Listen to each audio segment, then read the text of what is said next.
नमस्ते विद्यार्थी मित्रों। धोरण 11 विषय रसायन विज्ञान प्रकरण नंबर 3 आजना विडियो लेक्चरनी अंदर आपनु हार्दिक स्वागत है। आगळना विडियो लेक्चरनी अंदर आपणे हीलियमनुं स्थाननो अभ्यास करेलो हतो।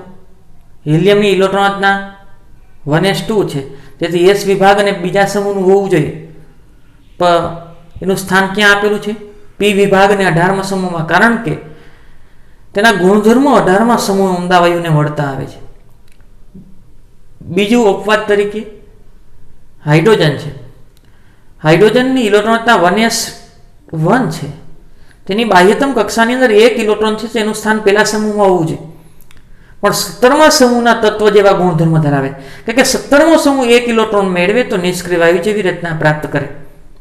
तो हाइड्रोजन पण एक इलेक्ट्रॉन मेळवी अने हीलियम निष्क्रिय वायु जेवी रचना प्राप्त करे छे।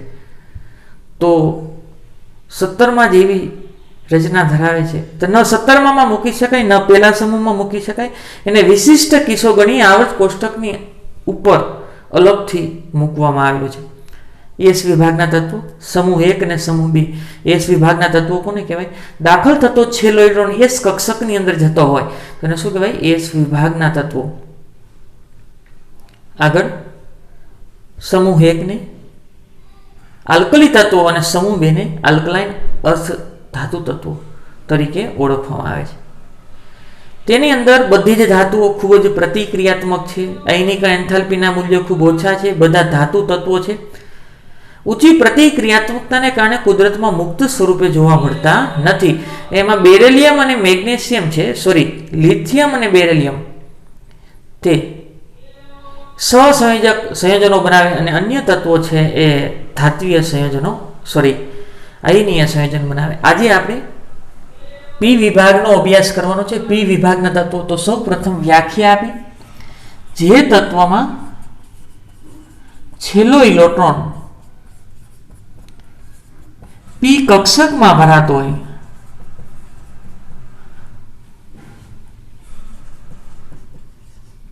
तो तेने पी विभागना तत्वो कहेवाय। तो तेने शुं कहेवाय? पी विभागना तत्वो। जे तत्वोमां छेल्लो इलेक्ट्रॉन पी कक्षक में भराय तो तेने शुं कहेवाय? पी विभागना तत्वो। स्थान आवत कोष्टक में स्थान क्या छे? स्थान आवत कोष्टकनी जमणी बाजू, आवर्त कोष्टकनी जमणी बाजू એટલે આ બાજુ સમૂહ समूह 13 थी समूह 18। आवत कोष्टकनी अंदर जमणी बाजू पी विभागनुं स्थान छे अने कोनो समावेश थाय? समूह 13 थी समूह 18 नो। एनी सामान्य इलेक्ट्रॉन रचनानी वात करी तो सामान्य इलेक्ट्रॉन रचना शुं थशे? 13मा समूहमां हूँ 10 बाद करूँ એટલે 3 बाह्यतम कक्षाना इलेक्ट्रॉन मळे तो इलेक्ट्रॉन रचना शुं थाय? NS2 NP1 NP1। पछी 14मो समूह होय तो NS2 NP2 NS2 NP3 NS2 NP4 NS2 NP5 ने 18मो समूह होय तो NS2 NP6।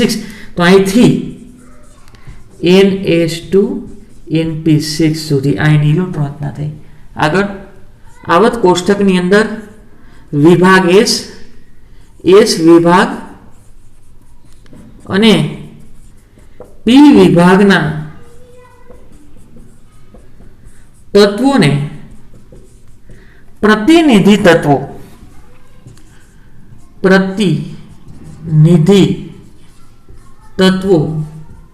अथवा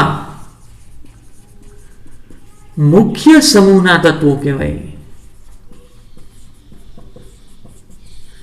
आवत कोष्टकनी अंदर पी विभागना तत्वों ने प्रतिनिधि तत्व एस विभाग ने पी विभागना तत्व ने प्रतिनिधि तत्व तरीके ओळखवा अथवा मुख्य समूहना तत्व तरीके ओळखवामां आवे। आपणे 6 समूह लखी छे। 18मो समूह 17 16 15 13 14 15 16 17 અને 18 આ પી વિભાગના તત્વો છે. આવત કોષ્ટકમાં આનું સ્થાન જમણી બાજુ છે. કઈ બાજુ છે? જમણી બાજુ.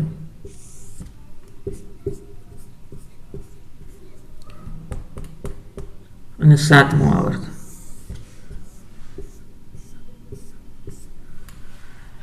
અહીં કોનું સ્થાન છે? હિલિયમ, અહીંયા neon, argon, Kr krypton, Xc xenon, Rn radon અને 118મું તત્વ આવશે. કોણ આવે? 118મું તત્વ. અહીંયા કોણ આવશે?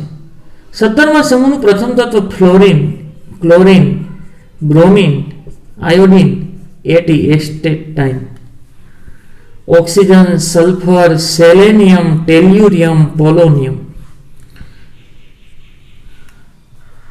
ओल्ड स्टाइल से TPO. Nitrogen, phosphorus, arsenic, SB, antimony, BI bismuth. Nana Patekar Asrani सब भिखारी. नाना पाटेकर असरानी सब भिखारी. बेकार. આગળ 14મા સમૂહનું પ્રથમ તત્વ કાર્બન, પછી silicon, Ge germanium, Sn tin અને Pb lead. Carbon, silicon, germanium, Sn tin અને લેડ. 13મા સમૂહનું પ્રથમ તત્વ બોરોન, પછી એલ્યુમિનિયમ, ગેલિયમ, ઇન્ડિયમ અને Tl એટલે થેલિયમ. આની ઇલેક્ટ્રોન રચના છે NS2np1 અને 18મા સમૂહની શું થાય? NS2np6. એટલે આવત કોષ્ટકની અંદર પી વિભાગ 13 થી 18 સમૂહનો સમાવેશ થાય. એની સામાન્ય ઇલેક્ટ્રોન રચના NS2np1 થી NS2np6 છે. બરોબર. આગળ હવે ઉમદા વાયુની વાત કરીએ. 18મા સમૂહને ક્યાં નામે ઓળખવામાં આવે અને શું કહેવાય? ઉમદા વાયુ.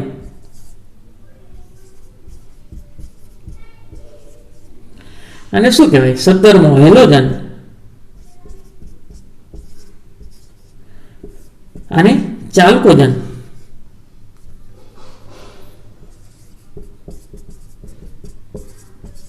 ચાલ્કોજન સમૂહના તત્વો.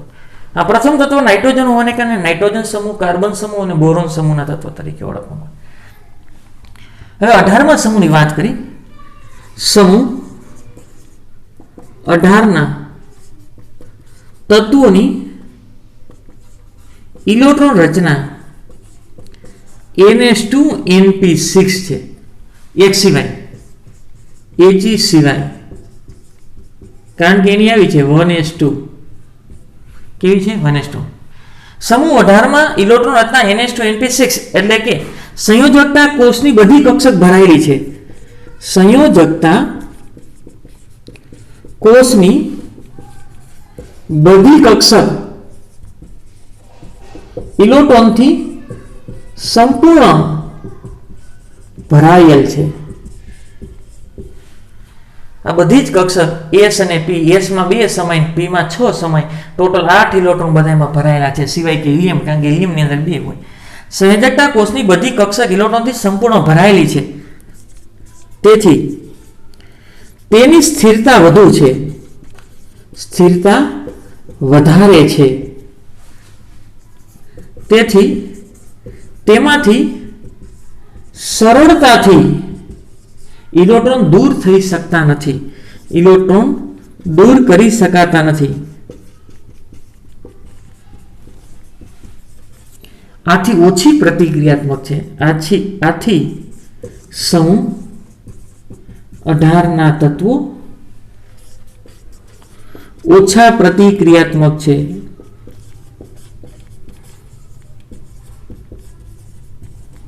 પ્રતિક્રિયાત્મક એટલે પ્રક્રિયા કરતા નથી. તેથી તેને નિષ્ક્રિય વાયુ તરીકે ઓળખવામાં આવે. તેથી તેને નિષ્ક્રિય સમૂહના તત્વો તરીકે ઓળખવામાં આવે.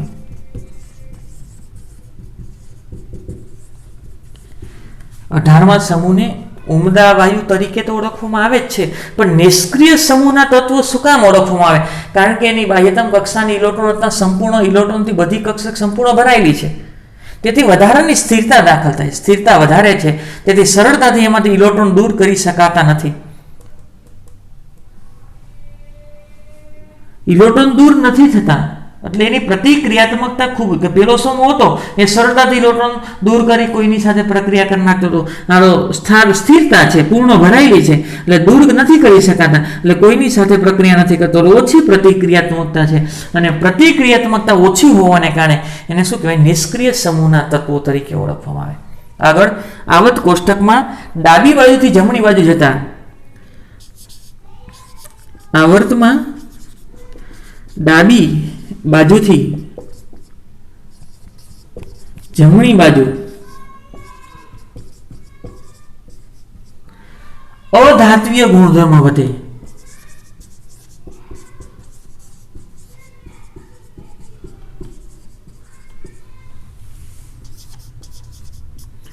દાખલા તરીકે આ carbon, nitrogen, oxygen, fluorine. Carbon આવર્તના તત્વો છે, આડાને આવર્ત કહેવાય. કાર્બન, પછી નાઇટ્રોજન, પછી ઓક્સિજન, આ ફ્લોરિન, આ બધું એસ વિભાગ બધી ધાતુ છે. તો આમ હાલો તો ધાત્વીય ગુણધર્મ શું થતો જાય, ઘટતો જાય. અને ધાત્વીય ગુણધર્મ ઘટતો જાય તો અધાત્વીય ગુણધર્મ શું થતો જાય, વધે. તો અધાત્વીય ગુણધર્મ આ તરફ વધારે છે, અધાત્વીય ગુણધર્મ શું થાય, વધતો જાય. આગળ સમૂહમાં ઉપરથી નીચે તરફ જતા ધાત્વીય ગુણધર્મ, એટલું યાદ રાખો કે ધાતુ ગુણધર્મ એટલે ઇલેક્ટ્રોન ગુમાવવાની વૃત્તિ. કોણ સરળતાથી ગુમાવે, જેના કદ મોટા હોય. આ છે n બરાબર 1 નું તત્વ છે, આ 2 નું, 3 નું, 4 નું, 5 નું. તો જેમ કદ મોટું થાય એમ કેન્દ્ર પ્રત્યેનું આકર્ષણ ઘટે, એટલે ઇલેક્ટ્રોન ગુમાવવાની વૃત્તિ વધે. અને ઇલેક્ટ્રોન ગુમાવવાની વૃત્તિ એને ધાત્વીય ગુણધર્મ કહેવાય. તો સમૂહમાં ઉપરથી નીચે તરફ જતા ધાત્વીય ગુણધર્મ વધે. કોઈ પણ સમૂહ લઈ લઉં, હું આ લઈ લઉં, નાઇટ્રોજન, ફોસ્ફરસ, આર્સેનિક. દાખલા તરીકે nitrogen, phosphorus, S arsenic, S B antimony અને બીઆઈ બિસ્મથ. ધાતુ ગુણધર્મ કહે ને તો બિસ્મથનો ધાતુ ગુણધર્મ વધારે હોય. શું કામ?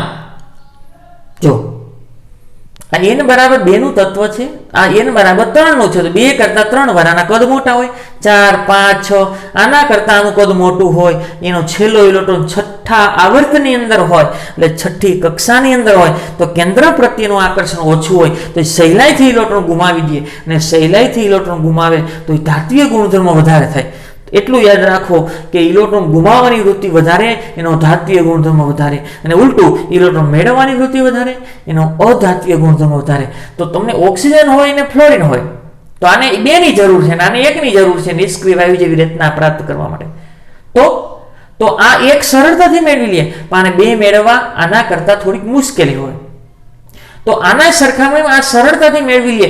મેળવવાની વૃત્તિ એટલે અધાત્વીય ગુણધર્મ, તો આની સરખામણીમાં સરળતાથી મેળવે છે એટલે એનો અધાત્વીય ગુણધર્મ વધારે છે. જેમ કદ નાના એમ અધાત્વીય ગુણધર્મ વધે, અને જેમ કદ મોટો એમ ધાત્વીય ગુણધર્મ વધે. ફરીથી જે તત્વોમાં છેલ્લો પી કક્ષકમાં જાય, પીમાં ગયો, પીમાં, તો આ બધા જ પી વિભાગના તત્વો છે. 13 થી 18 ઇલેક્ટ્રોનના NH2nP1 થી NH2nP6 એસ વિભાગ અને પી વિભાગના તત્વોને પ્રતિનિધિ તત્વ તરીકે ઓળખવામાં આવે છે. 18મા સમૂહની વાત કરી તો સમૂહ 18મી ઇલેક્ટ્રોનના NH2nP6 છે. ઇલેક્ટ્રોનના હિલિયમ સિવાયની છે. બધી જ કક્ષક ઇલેક્ટ્રોનથી સંપૂર્ણ ભરાયેલી છે, એટલે વધારાની સ્થિરતા દાખલ થયેલી છે. તેથી કોઈ ઇલેક્ટ્રોન ગુમાવવાની વૃત્તિ નથી. તેથી પ્રતિક્રિયાત્મકતા ઓછી છે, કોકની સાથે જ પ્રક્રિયા કરે. એટલે કે આ સમૂહના તત્વોને નિષ્ક્રિય સમૂહના તત્વ તરીકે ઓળખવામાં આવે. આવર્તમાં ડાબી બાજુથી જમણી બાજુ ચાલો, આ બાજુ હાલો, એટલે અધાત્વીય ગુણધર્મ શું થતો જાય, વધતો જાય. એટલે ઉપરથી નીચે તરફ આવો તો ધાત્વીય ગુણધર્મ શું થતો જાય, વધતો જાય. જેનો આપણે વિસ્તૃત આગળ અભ્યાસ કરીશું. આગળ પી વિભાગમાં એક ટોપિક અધૂરો છે. 18મા સમૂહની આગળ પહેલા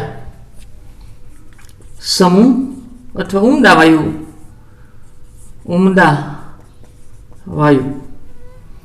એટલે કે સમૂહ 18 ની પહેલા 2 અધાતુના સમૂહ આવેલા છે. એવું કે છે ઊંડા વાયુની પહેલા આ બે અધાતુના સમૂહ છે જેની ઇલેક્ટ્રોન મેળવવાની વૃત્તિ વધુ હોવાથી ઋણ ઇલેક્ટ્રોન પ્રાપ્તિ એન્થાલ્પી ધરાવે. ઋણ ઇલેક્ટ્રોન પ્રાપ્તિ એન્થાલ્પી ધરાવે છે. એ આગળ આવશે ઋણ ઇલેક્ટ્રોન પ્રાપ્તિ એન્થાલ્પી. પણ અત્યારે એટલું જોઈ લઈ કે ઊંડા સમૂહની પહેલા અધાતુના સમૂહ 16 અને 17 છે જે ઇલેક્ટ્રોન મેળવવાની વૃત્તિ હોય. જો સમૂહ 18 ની વાત કરી તો સમૂહ 17 એટલે કે હેલોજન એક ઇલેક્ટ્રોન મેળવી નિષ્ક્રિય વાયુ જેવી રચના પ્રાપ્ત કરે. નિષ્ક્રિય વાયુ જેવી રચના પ્રાપ્ત કરે. સમૂહ 17 એટલે કે હેલોજન એટલે એક જે તે તત્વ જે હોય તે એની બાહ્યતમ કક્ષાની અંદર 7 ઇલેક્ટ્રોન છે. કેટલા છે? 7. અને જો એક મેળવી લઈએ તો 1 ઇલેક્ટ્રોન વધારે થાય. તો હવે કોના જેવી રચના પ્રાપ્ત થઈ જાય? નિષ્ક્રિય વાયુ જેવી રચના પ્રાપ્ત થાય. એક મેળવો તો માઇનસ એક વધારાનો થયો. અને બાહ્યતમ કક્ષાની અંદર 7 ઇલેક્ટ્રોન હોય, એક મેળવો તો એક મેળવી 8 થયા તો નિષ્ક્રિય વાયુ જેવી રચના પ્રાપ્ત થઈ. તેવી રીતે સમૂહ 16 એને શું કહેવાય? ચાલ્કોજન.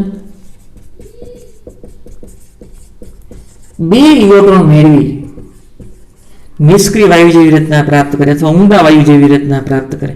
નિષ્ક્રિય વાયુ જેવી રચના પ્રાપ્ત કરે. ધારો કે એક તત્વ છે જે હોય તે કેવું છે? 16મા સમૂહના તત્વ 10 બાદ કરો તો બાહ્યતમ કક્ષાની અંદર 6 ઇલેક્ટ્રોન હોય. તો એને હું 2 ઇલેક્ટ્રોન આપી દઉં તો આની ઉપર કેવો ચાર્જ થાય? 2 માઇનસ 6 હતા 2 મેળવા એટલે 8 એટલે કોના જેવી રચના થઈ ગઈ? NH2NP6. આની NH2NP6 એટલે કે ઊંડા વાયુ જેવી રચના પ્રાપ્ત કરે. 18મા સમૂહની પહેલા 2 અધાતુના સમૂહ છે. ઇલેક્ટ્રોન મેળવે ત્યારે ઋણ ઇલેક્ટ્રોન પ્રાપ્તિ એન્થાલ્પી છે. આગળ અભ્યાસ કરીશું. પણ 17મો સમૂહ 1 ઇલેક્ટ્રોન મેળવી નિષ્ક્રિય વાયુ જેવી રચના પ્રાપ્ત કરે. ત્યારે 16મા સમૂહને 2 ઘટે છે, 6 છે. તો 2 ઇલેક્ટ્રોન મેળવી અને નિષ્ક્રિય વાયુ જેવી રચના પ્રાપ્ત કરે છે. આગળ ડી વિભાગના તત્વો. જે તત્વમાં છેલ્લો ઇલેક્ટ્રોન ડી કક્ષકમાં ભરાય તો તેને ડી વિભાગના તત્વો કહે છે. જે તત્વમાં છેલ્લો ઇલેક્ટ્રોન ડી કક્ષકમાં ભરાતો હોય તો તેને ડી વિભાગના તત્વો કહેવાય. એનું સ્થાન ડી વિભાગનું સ્થાન આ ડી વિભાગ છે. એસ વિભાગ અને પી વિભાગની વચ્ચે એસ વિભાગ અને પી વિભાગની વચ્ચે સમૂહ 3 થી 12 સમૂહ 3 થી 12 ડી વિભાગ છે. ડી વિભાગ સમૂહ 1 અને 2 એસ વિભાગમાં આવે. આ 3 આ 4 આ 5 આ 6 આ 7 8 9 10 11 અને 12 સામાન્ય ઇલેક્ટ્રોન રચના. સામાન્ય ઇલેક્ટ્રોન રચના પેલા એસ માં ભરાય ઇલેક્ટ્રોન. શેમાં ભરાય? એસ માં. તો NS 0 થી 2 NS 0 થી 2 અને ડી હોય ને એના કરતા એક ક્વોન્ટમ ઓછો હોય એટલે N-1 અને ડી એમાં ઇલેક્ટ્રોન 1 થી માંડીને 10 હોય. કેટલા હોય? 1 થી માંડીને 10. તો એની ઇલેક્ટ્રોન રચના થઈ. આગળ એના ગુણધર્મો. ડી વિભાગના ગુણધર્મો બધા જ ધાતુ તત્વો છે. એસ વિભાગ પણ બધા ધાતુ હતા. ડી વિભાગ પણ બધા ધાતુ તત્વો છે. બીજું રંગીન આયનો બનાવે, રંગીન આયનો બનાવે. બીજું એના આયનો રંગીન હોય. બધા ધાતુ તત્વો છે. ધાતુ એટલે આપણને ગુણધર્મ ખબર છે. ખેંચીને તાર બનાવી શકાય, ટીપીને પતરા બનાવી શકાય, રણકાર ઉત્પન્ન કરે, એ ધાતુના ગુણધર્મો. વિદ્યુત અને ઉષ્માની સુવાહક હોય, રંગીન આયનો બનાવે છે. બીજું જુદી જુદી સંયોજકતા કે ઓક્સિડેશન અવસ્થા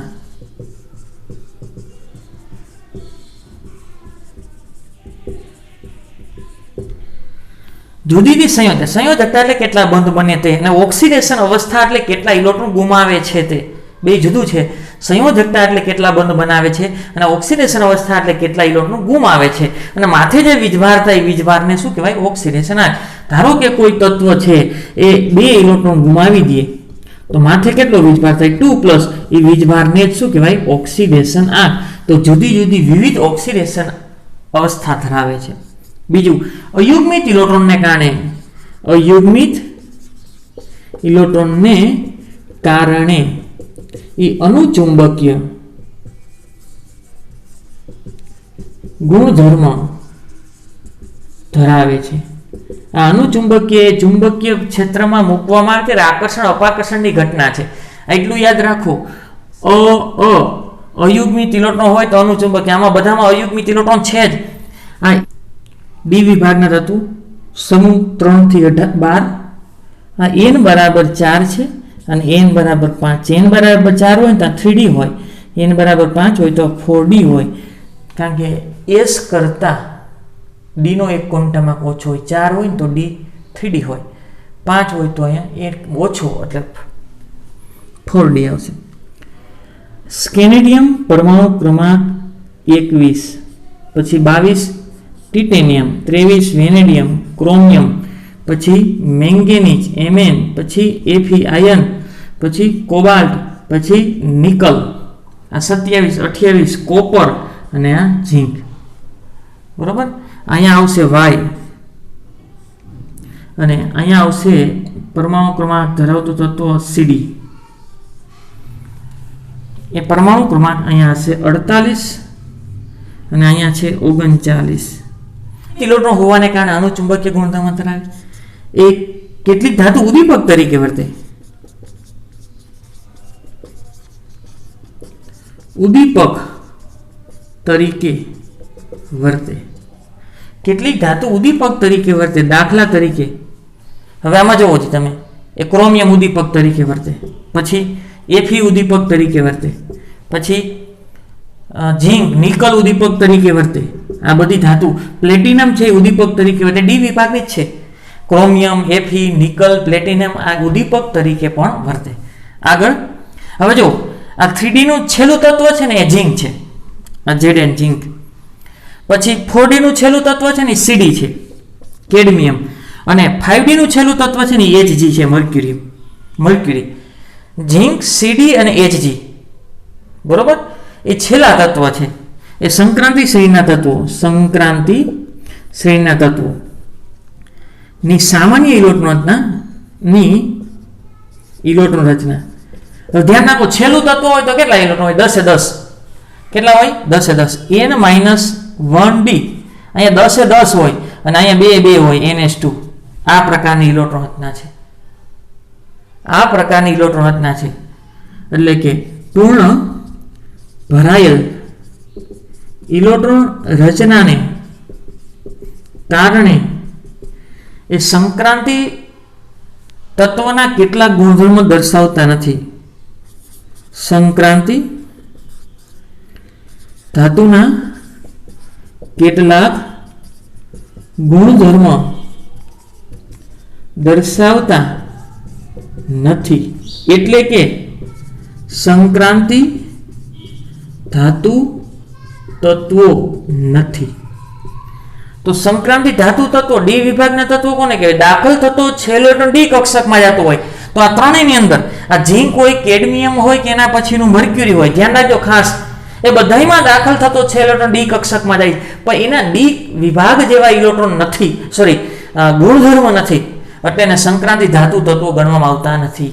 તમને પૂછે કે એ ડી વિભાગનું છે, હા, દાખલ થતો છે ઇલેક્ટ્રોન ક્યાં જાય છે? ડી માં જ જાય છે, પણ સંપૂર્ણ ભરાયેલી હોવાને કારણે ડી વિભાગ જેવા સંક્રાંતિ ધાતુ તત્વો જેવા ગુણધર્મો હોવા જોઈએ એવા ગુણધર્મો નથી. રંગીન આયનો બનાવવા જોઈએ પણ નથી બનાવતા.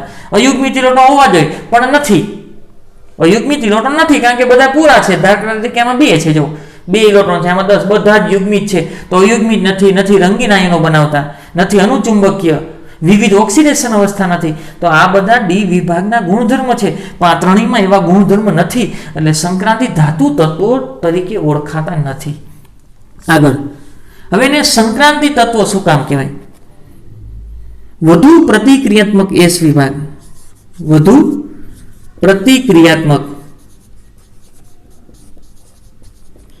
એસ વિભાગ અને ઓછો પ્રતિક્રિયાત્મક સમૂહ 13 ની વચ્ચે ડી વિભાગ સેતુની જેમ કામ કરે છે, માટે તેને સંક્રાંતિ ધાતુ તત્વો કહેવાય. શું કહેવાય? સંક્રાંતિ શ્રેણીના તત્વો કહે છે. આની આગળ કોણ હોય? એસ વિભાગ. આની પાછળ કોણ હોય? ડી વિભાગ. કયો સમૂહ? 13મો સમૂહ. પણ ઈ આ બંનેને, આ ડી વિભાગ છે એ એસ વિભાગ અને 13મા સમૂહ ને જોડે છે. સેતુ એટલે જોડવાનું કામ કરે. અહીંયા કયો વિભાગ હોય? એસ. આ ડી છે. અહીંયા કયો હોય?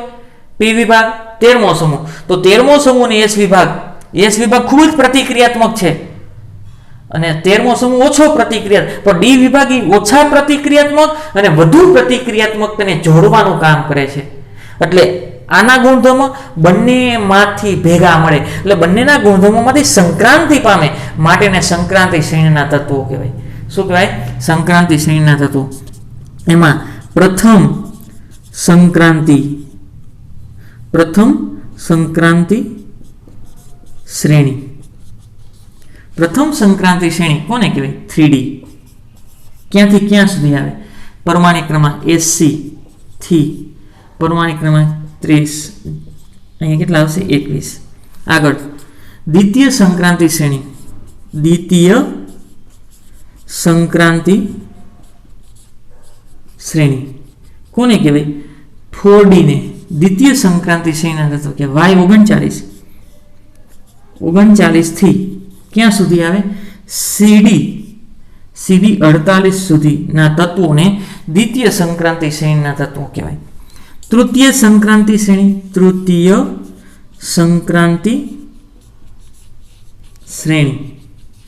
કઈ હોય? આ 3D છે, આ 4D છે, તો શું આવે? 5D.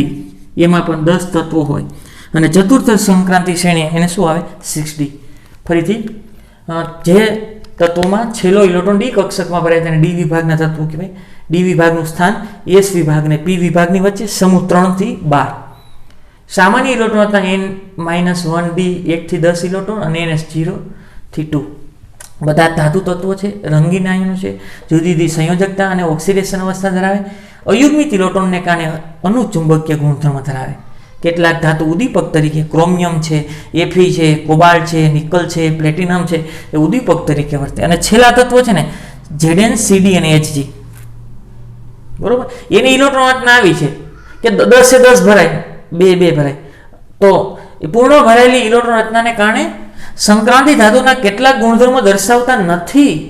કેવા ગુણધર્મો? રંગીન આયન નહીં બનાવે, વિવિધ ઓક્સિડેશન અવસ્થા નહીં હોય, વિવિધ સંયોજકતા નહીં હોય અને અનુચુંબકીય નથી, કારણ કે એની પાસે અયુગ્મિત ઇલેક્ટ્રોન નથી. એટલે સંક્રાંતિ ધાતુના ગુણધર્મો દર્શાવતા નથી, એટલે સંક્રાંતિ ધાતુ તત્વો નથી. એટલે ધ્યાન રાખજો, તમને પૂછે કે ડી વિભાગના તત્વો છે તો હા, પણ સંક્રાંતિ શ્રેણીના તત્વો ગણવામાં આવે તો ના. આગળ એને સંક્રાંતિ શ્રેણીના તત્વો શું કામ કહેવાય? એસ વિભાગ વધુ પ્રતિક્રિયાત્મક છે, પી વિભાગ 13મો સમૂહ ઓછો પ્રતિક્રિયા, તો ડી વિભાગ બંનેને સેતુ જોડવાનું કામ કરે છે. એટલે બંનેના ગુણધર્મોમાં સંક્રાંતિ પામે એટલે સંક્રાંતિ શ્રેણીના તત્વો કહેવાય. પ્રથમ સંક્રાંતિ શ્રેણી 3D, કારણ કે અહીંયાથી શરૂઆત થાય છે. દ્વિતીય સંક્રાંતિ શ્રેણી 4D, તૃતીય સંક્રાંતિ શ્રેણી શું આવશે? 5D. આગળનો ટોપિક છે એફ વિભાગના તત્વો, આંતર સંક્રાંતિ શ્રેણીના તત્વો. જે તત્વોમાં છેલ્લો ઇલેક્ટ્રોન એફ કક્ષકમાં ભરાય તો તેને શું કહેવાય? એફ વિભાગના તત્વો. જે તત્વોમાં છેલ્લો ઇલેક્ટ્રોન એફ કક્ષકમાં ભરાતો હોય તો એને એફ વિભાગના તત્વો કહેવાય. એનું આવર્ત કોષ્ટકની અંદર સ્થાન આવર્ત કોષ્ટકની બહાર નીચે, આવર્ત કોષ્ટકની બહાર એટલે કે નીચે બે આડી હરોળ એફ વિભાગનું સ્થાન આવર્ત કોષ્ટકની નીચે, આવર્ત કોષ્ટકની બહાર નીચે બે આડી હરોળ છે એફ વિભાગ છે. એની સામાન્ય ઇલેક્ટ્રોન રચના, સામાન્ય ઇલેક્ટ્રોન રચના. હવે પેલા આપણે એસ ની એસ કક્ષક ભરાય એટલે એન એસ, એમાં તો બે ઇલેક્ટ્રોન હશે જ. એસ ભરાણા પછી એફ ભરાતી હોય, એસ પછી એફ પછી ડી અને પછી પી આવે. તો આનો જેટલો ક્વોન્ટમ હોય ને એના કરતા ડી નો એક ઓછો હોય ને એફ નો એના કરતા બે ઓછો હોય આ એફ. અને એની અંદર ઇલેક્ટ્રોન કેટલા હોય?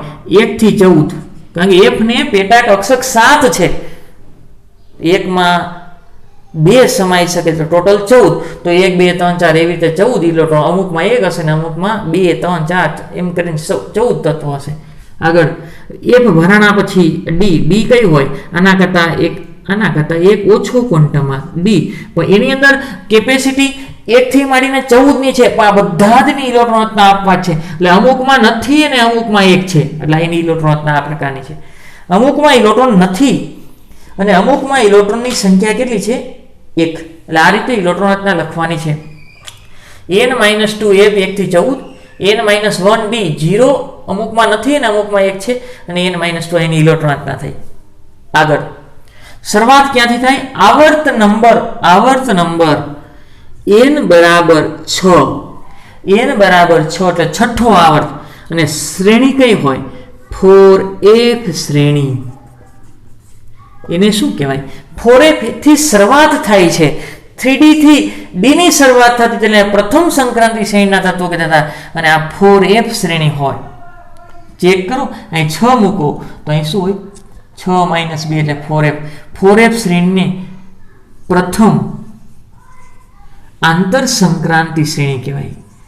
આંતર સંક્રાંતિ શ્રેણી અથવા તો એને શું કહેવાય? લેન્થેનાઇડ શ્રેણી અથવા લેન્થેનોઇડ શ્રેણી. આમાં 14 તત્વો હોય. ક્યાંથી શરૂઆત કરો? સીરિયમ પરમાણુ ક્રમાંક 58 થી માંડી અને 71 સુધી એલયુ એટલે લ્યુટેશિયમ 14 તત્વોનો સમાવેશ થાય. આવર્ત કોષ્ટકની નીચે 4f શ્રેણી ત્યાંથી શરૂઆત થાય એટલે પ્રથમ આંતર સંક્રાંતિ છે. ડી વિભાગને સંક્રાંતિ શ્રેણીના તત્વો કહેવાય. એફ વિભાગ એ ડી વિભાગનો એક ભાગ જ છે, એટલે એને આંતર સંક્રાંતિ શ્રેણીના તત્વો કહેવાય. શરૂઆત 4f થી થાય એટલે પ્રથમ આંતર સંક્રાંતિ શ્રેણી, અને એનું નામ આપ્યું છે લેન્થેનાઇડ અથવા લેન્થેનોઇડ. શરૂઆત ક્યાંથી થાય? પરમાણુ ક્રમાંક 58 થી 71 સુધીના 14 તત્વો. આગળ n બરાબર 7મો આવર્ત એ 5f શ્રેણી. તો એ બીજી શ્રેણી છે, તો એને શું કહેવાય? દ્વિતીય આંતર સંક્રાંતિ શ્રેણી. અથવા અને લેન્થેનાઇડ કીધું તો હવે એને એક્ટિનાઇડ શ્રેણી અથવા એક્ટિનોઇડ શ્રેણી તરીકે ઓળખવામાં આવે. ક્યાંથી ચાલુ થાય? તો TH એટલે થોરિયમ પરમાણુ ક્રમાંક 90 થી LR પરમાણુ ક્રમાંક 103. આ કેટલા તત્વો? 14 તત્વો નો સમાવેશ એક્ટિનાઇડ શ્રેણીમાં થશે. કેમાં થશે? એક્ટિનાઇડ શ્રેણીમાં થશે. આગળ લાક્ષણિકતા એટલે કે ગુણધર્મ. બધા જ ધાતુ તત્વો છે, બધા જ કેવા છે ધાતુ? તો એસ વિભાગે ધાતુ એવી, ડી વિભાગે ધાતુ એવું, એફ વિભાગે ધાતુ એવું, પી વિભાગ જ એવું છે ને. ધાતુ, અધાતુ ને અર્ધધાતુ તત્વો એમાં રહેલા છે. એનો આગળ આપણે કાલે અભ્યાસ કરીશું. બધા જ ધાતુ તત્વો છે. બીજું, બધા જ તત્વો સમાન ગુણધર્મ ધરાવે. બધા જ તત્વો સમાન ગુણધર્મ ધરાવે. લેન્થેનાઇડ સંકોચનને કારણે, લેન્થેનાઇડની વાત કરે છે. લેન્થેનાઇડ સંકોચન એ આગળ આવશે ધોરણ 12 ની અંદર, કારણ કે આનો અભ્યાસ કરવાનો છે. આખા કોષ્ટકનો વિસ્તૃત. બધા તત્વો સમાન ગુણધર્મ ધરાવે છે, પરંતુ એક્ટિનાઇડ શ્રેણીના શરૂઆતના તત્વો, એક્ટિનાઇડ શ્રેણીના શરૂઆતના તત્વો વિવિધ ઓક્સિડેશન અવસ્થાને કારણે, વિવિધ ઓક્સિડેશન અવસ્થાને કારણે તેનું રસાયણ વિજ્ઞાન